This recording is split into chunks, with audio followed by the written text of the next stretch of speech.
back to Hollywood Review. D. David Morin. This one is like just dropped, basically, Apple Plus TV. Well, the premiere was, I think, September 27th, and now we're the first week of October. So, freshly dropped.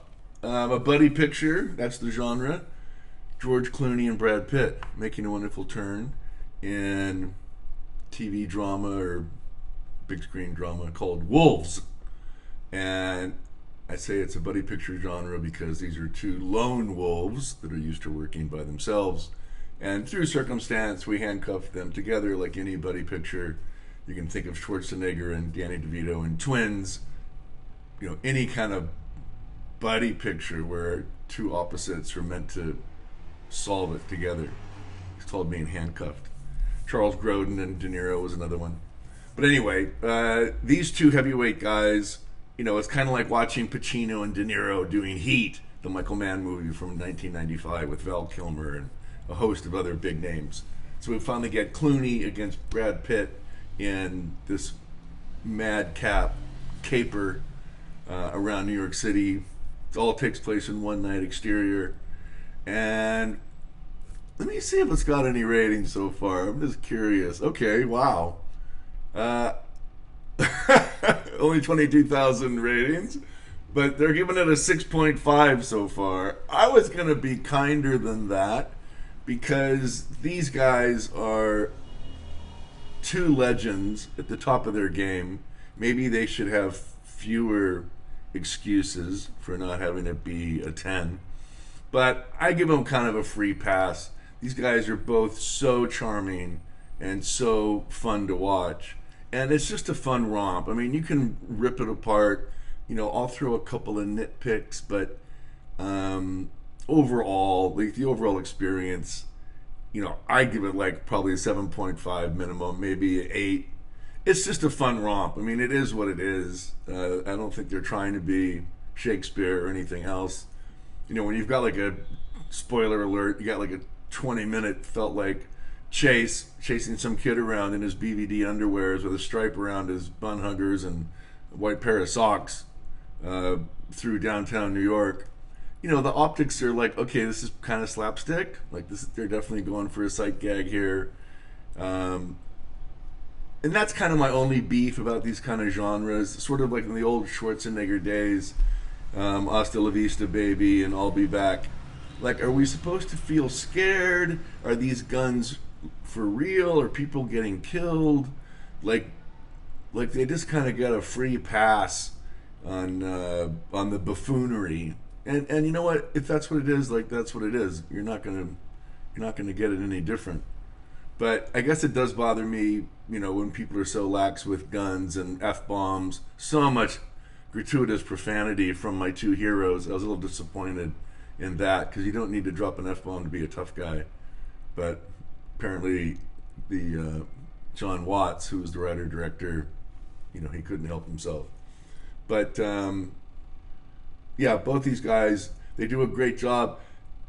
The dialogue, like, was I one step ahead of it a little bit? It was pretty predictable. And for a while I was like going, okay, what's this movie really about? Is it just who's cooler? Is it Clooney or Brad Pitt who's cooler? And if that was what the movie was about, as much as I adore Brad Pitt, I mean, you've got two sexiest man alive kind of duking it out. But at the end of the day, I thought Clooney was cooler. And I can tell you why. I just felt his commitment. Clooney has like mastered the art of taking the loss. So when things don't go his way and he gives that look or that bite or that, Clooney he really knows how to take a loss. And Brad's good, but I feel like Brad kind of rises above a lot of the circumstances. He's just too cool to be too brought down by it. And I feel like Clooney still kind of keeps it from the heart. So he does feel kind of everything. And whether he's winning or losing, you can kind of feel it. You can see it. And that's an actor's job. An actor's job is to make you feel. And both these guys make you feel. I think Clooney makes me feel a little bit more. But, you know, they're both handsome, ridiculously fun, and The other kind of beef I had was like the opening scene with the actress named Amy Ryan in the hotel room. Why couldn't they just use Julia Roberts? I mean, like, can't we just go to Ocean's 11 one more time?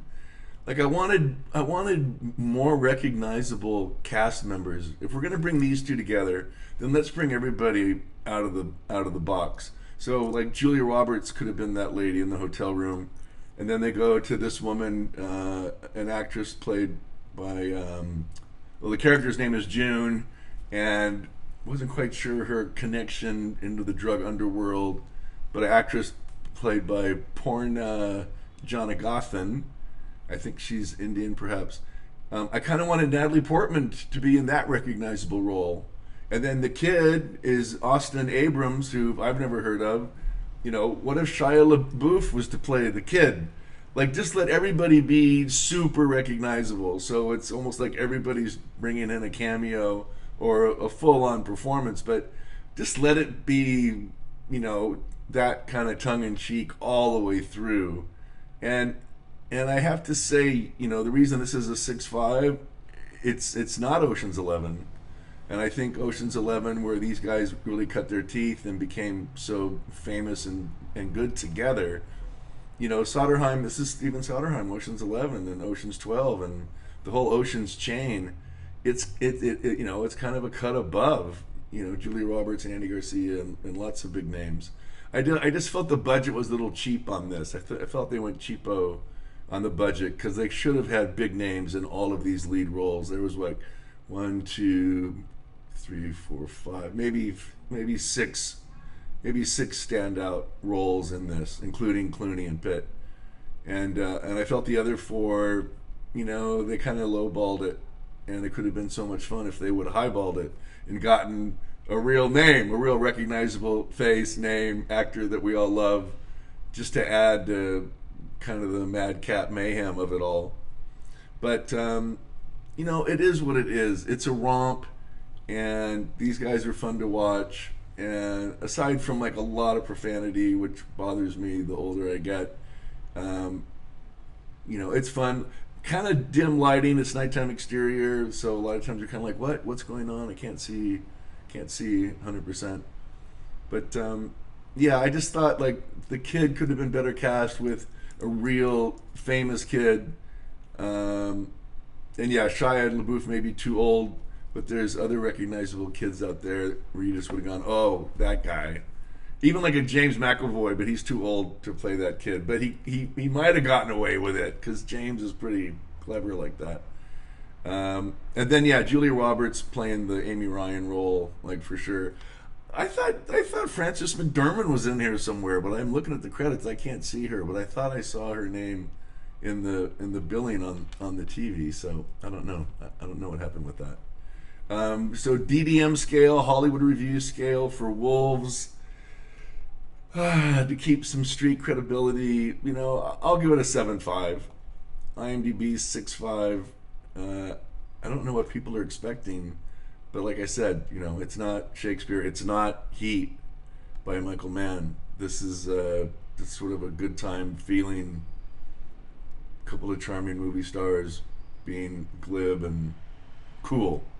And they are. They're very cool. They're the coolest. Come on. They are the coolest. So that's it. Apple TV Plus. It has been in theaters as well. It released in theaters on September 20th. So you might be able to catch it at a local cinema. I would catch it on Apple Plus if you have it.